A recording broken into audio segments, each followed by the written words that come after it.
তো বন্ধুরা, চীনের পক্ষ থেকে দেওয়া দ্বিতীয় উপহার গোটা বিশ্ব জুড়ে ছড়ানো শুরু করে দিয়েছে। আর এর সূত্রপাত হয়েছে আমেরিকার ওয়াহো রাজ্য থেকে। হয়তো আপনাদের মনে আছে, আজ থেকে কিছুদিন আগেই আমি আপনাদের রিপোর্ট দিয়েছিলাম যে চীনেতে আবারও একটা অদ্ভুত রোগ ছড়ানো শুরু করেছে, যেটা চীনের বাচ্চাদের ওপর এফেক্ট ফেলছে। এই জন্য চীনের অনেক রাজ্যতে, বিশেষ করে যে ইস্টার্ন স্টেট রয়েছে চীনের, সেখানে তো হসপিটাল একদম দ্রুত গতিতে ভর্তি হয়ে যাচ্ছে। স্ক্রিনেতে আপনি তার ভিডিও এবং ফটো দেখতেই পাচ্ছেন। আর যেমনটা রিপোর্টে বলা হয়েছে এবং ইন্টারন্যাশনাল মিডিয়া যেই রিপোর্ট দিচ্ছে তা অনুসারে এটা বাচ্চাদেরকে এফেক্ট করা রোগ, বিশেষ করে তাদের লাংসকে এফেক্ট করছে। এটা একটা বিশেষ ধরনের নিউমোনিয়া। যদিও এটা কোন ধরনের রোগ বা কোন ধরনের ভাইরাস এই বিষয়ে কোনো প্রকার তথ্য জানা যায়নি, কারণ চীন WHO কে কোনো প্রকার রিপোর্টই দিচ্ছে না। আপনি এটা জেনে আশ্চর্য হবেন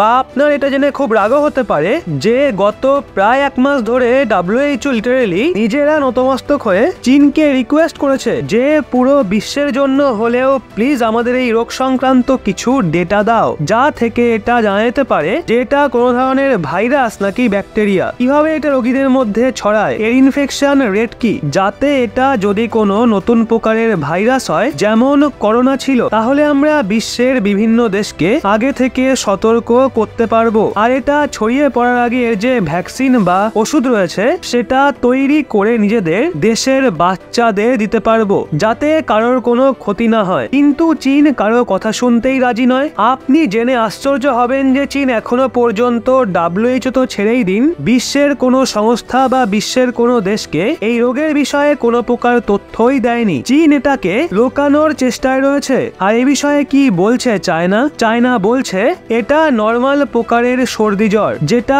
প্রত্যেক বছরই আমাদের এখানে ছড়িয়ে থাকে।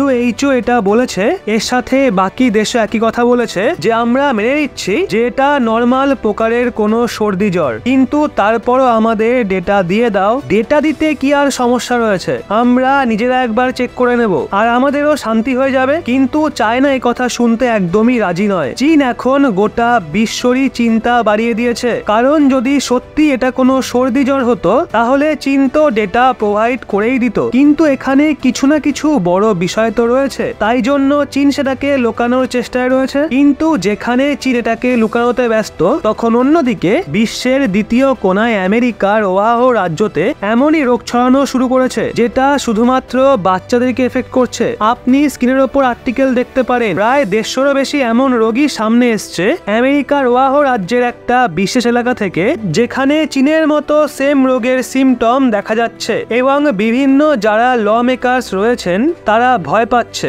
আর তার জন্য ওনারা যে CDC অর্থাৎ centers for disease control and prevention, যেটা আমেরিকান সরকারের সবচেয়ে বড় স্বাস্থ্য সংস্থা, তাদেরকে কড়া বার্তা দেওয়া হয়েছে এই বিষয়ে দ্রুত পরীক্ষা নিরীক্ষা করার জন্য। আর এই নিয়ে যে ফ্যাক্ট এবং ফিগার সামনে আসে সেটা দেশের নাগরিকদের সামনে একদম ট্রান্সপ্যারেন্ট পদ্ধতিতে রাখা হবে, কোনো কথাই লোকানো হবে না, যেমনটা করোনার সময়কালে হয়েছিল।